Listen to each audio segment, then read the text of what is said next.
Hello, I'm Robert Picardo, and you are watching TrekCulture. How smart you are.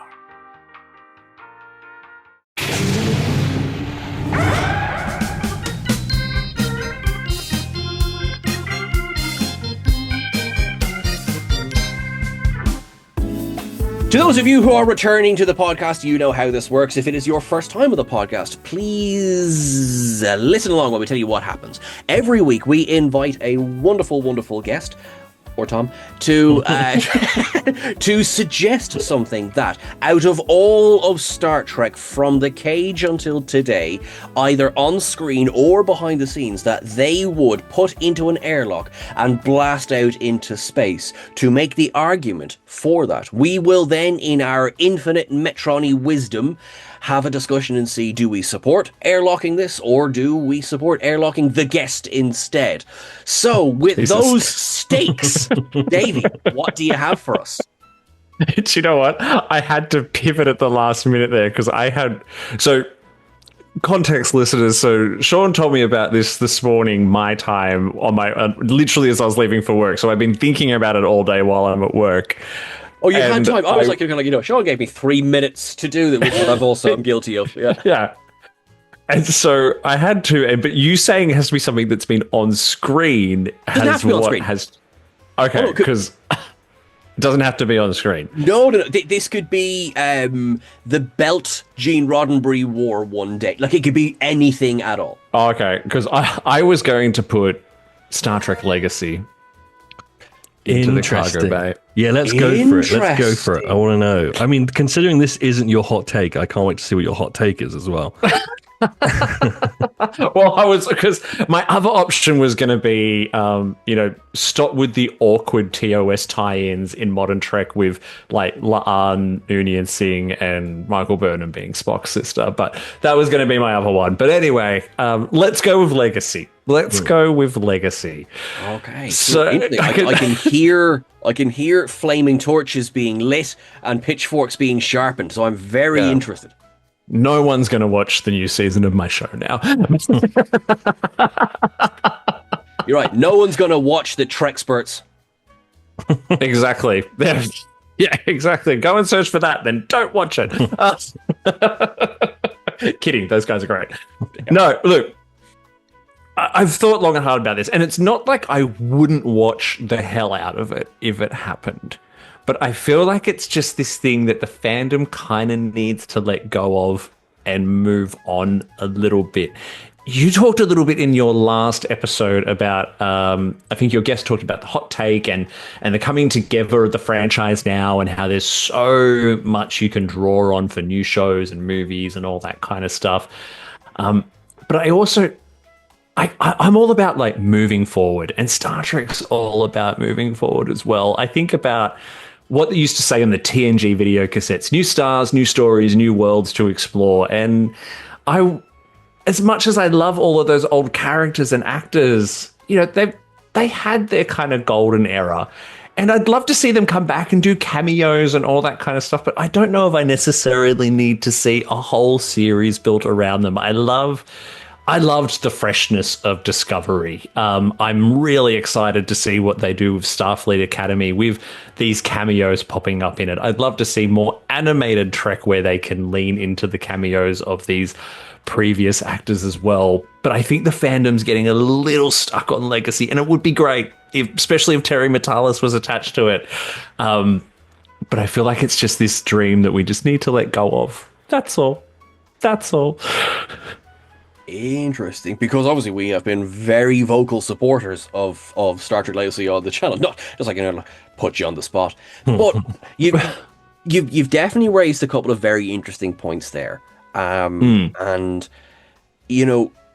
one thing that I've really enjoyed all the way through, like particularly if we go back to the Next Generation, like Encounter at Farpoint, but Unification, Relics, and Sarek, I like how the cameos and the little tie-ins and big tie-ins were handled, and they felt special then. Mm-hmm. And then even as early as Deep Space Nine, and everyone knows, like, DS9 is my track. I've always loved DS9, and I'm also the one that says Q-less was a mistake. That was a bit too early on. If we need to just try and link DS9 to TNG because we're not sure and we don't have people to watch it. John Delancey, great, people will turn up for that, and I'm sure they did, but it didn't work. That was. But it does give you Cisco punching Q, which I think it does give you Cisco makes the episode worth it in the end. To like, we can keep one scene. I agree. But that would be one of the first examples, in my opinion, of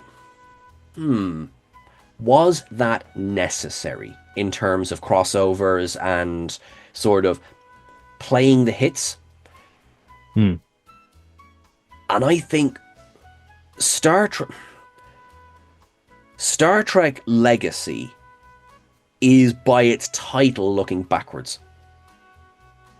Kind of what I was thinking as well. And it's not because I wouldn't love to see more of the characters I grew up with, but also what about a new generation and them having their new heroes as well that we can also fall in love with? Wasn't that kind of like the dream with Prodigy, which kind of got ripped away from us? But then that also included lots of really cool, fun, special cameos that linked it back to the old Star Trek that we know and love. And Gene Roddenberry never wanted crossovers and all that kind of stuff, right? Like, he wanted as little of the other shows in it as possible. Even when DS9 and Voyager were on, Rick Berman didn't want crossovers and all that kind of. Not that we should all live our lives by the book of Rick Berman. But and so for the people who are going to come at me for it, like, look, if it happens, look, I hope you get your wish, and I hope it's wonderful and all that kind of stuff. I don't think it's going to happen, I'm also okay with that because I know that there's so much more other exciting stuff to explore and new stories and new characters and a big, rich universe to draw on that we don't just keep having to go back to what was. Yeah, I think as well. It when people are vocal about wanting Star Trek Legacy, it's you don't exactly know what they actually mean by that. Where for me, it's not because I want to see, just old characters back in the show, being more than just a guest star as well. That's not what I'm interested in. I think, it comes from post Picard season 3. And what I liked about season 3, especially this first half, was the writing. I was so happy and excited, and each episode I was on the edge of my seat wanting to know more. I wanted to binge the whole thing, and I think with Legacy, that's what I want. I want more of that sort of writing, something that feels both new but also in a vein of that golden era of Star Trek, and if it meant we had a legacy character as the captain, but everyone else is new, I would take that as a reason for it to exist and to bring back, fans, but also to give us something new. Like, in my perfect world, the next big Star Trek show that isn't like Academy or whatever is a new crew, similar to TNG when that came. Like, it's a new crew, it's a new ship, it's a new era, and maybe you see some characters and whatever references to different shows, but we have that episodic, old school sci-fi writing back. I mean, perfectly, for me, there would also be carpets, but I don't think that would ever happen. But that's what I would love. And, we've never really had that. We've had we've had Discovery, which was, like you said, she's Spock's sort of half sister, and it was set during this specific time. It's set during the Klingon Wars, and then it jumps back through time, and it's sort of its own thing, but not really. And then Strange New Worlds obviously isn't its own thing. It's Pike's ship and blah blah blah and everything. Prodigy is probably the Prodigy in Lower Decks, the 2 cartoons, which everyone loves, which is now cancelled because lol. Those are the closest we've had to that. A live action show would be perfect. So if Legacy was that would be chef's kiss, I think. Will Paramount or whoever is in charge ever go down that route without wanting to rely on the legacy part? I don't know. I don't know if people are too scared now to try something like that. It would be bold. You're talking about something there that I've spoken about ever since like the new streaming era started, and that is I want the next TNG. You talked about like a new ship, a new crew in a new era that's all unexplored and it's all different. Like that's what I'm after. Like that. Yeah. That, you know, like I said, new stars, new stories, new worlds to explore, that kind of thing. Yeah. And be bold with the filming of it. Don't just be another Netflix era, you know, boring to look at show. Give me something different. Like, make it feel unique. And like, obviously we've got Academy coming, but Academy's been an idea that's been talked about for so long. And also it's an Academy show. It's not this spaceship is going out into space and exploring, blah, blah, blah. So like, I honestly think that's probably what a lot of people would like. And I know that kind of became, you know, once we got to Enterprise, it was a bit boring and overdone by that point. So we've been doing different things. I mean, ever since Star Trek 09, it's sort of been relying on that things you know kind of nature of Star Trek. So if Legacy was that, then wonderful. But if Legacy is what you're talking about and it's just, hey, you remember these characters? They're older now. Like, I don't know if that would be exactly what we want. Here comes William Shatner. He's got some interesting things to say, everybody. He's come to yell at some people in the battle.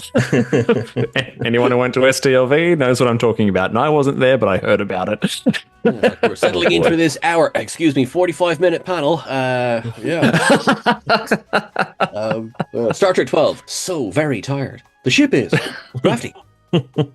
I complain, but nobody listens. I think it's a bit hard to argue with that logic. I think everyone understandably has their own idea of what Star Trek Legacy might be, what it could be, what it should be. And I think that version, the more of same, I would be with you on that. I don't need, and I'm only using this as an example, I don't need Star Trek Picard 2. You know, I'm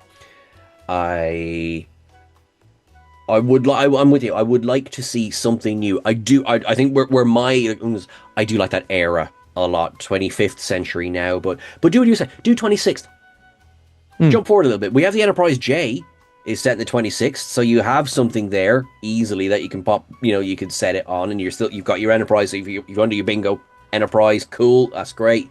You have at least one event in the 26th century, the Battle of Procyon 5, for Enterprise fans out there. And you can have that tie back in to ongoing, but still push the boat. I think I might be misremembering, but I think the 26th century, 600 years before Discovery, is the last canonical encounter between the Q and Starfleet. So what happened there? There's your season 1 arc. Or you said it during the Temporal Wars, and you can use that as an excuse to see as many legacy characters as you like.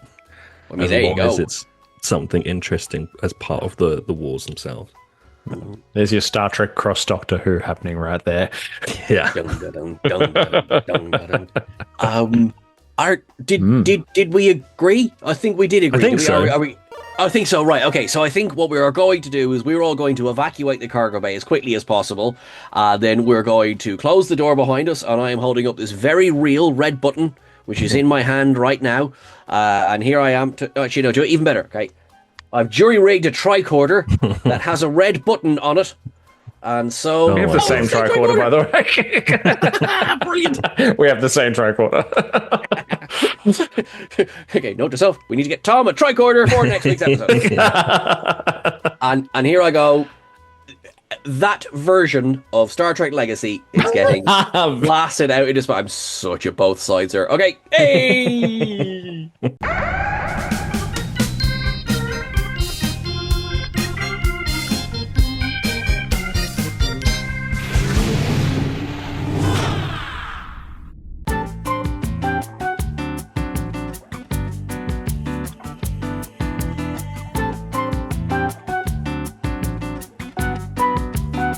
Thank you so much for watching along. Did you know that you can also listen in and catch every episode of our podcast just by following the link in the description below this video? Please make sure that you subscribe to the channel, and please make sure you're following us on the various socials. Till I see you again, look after yourselves, make sure that you live long and prosper.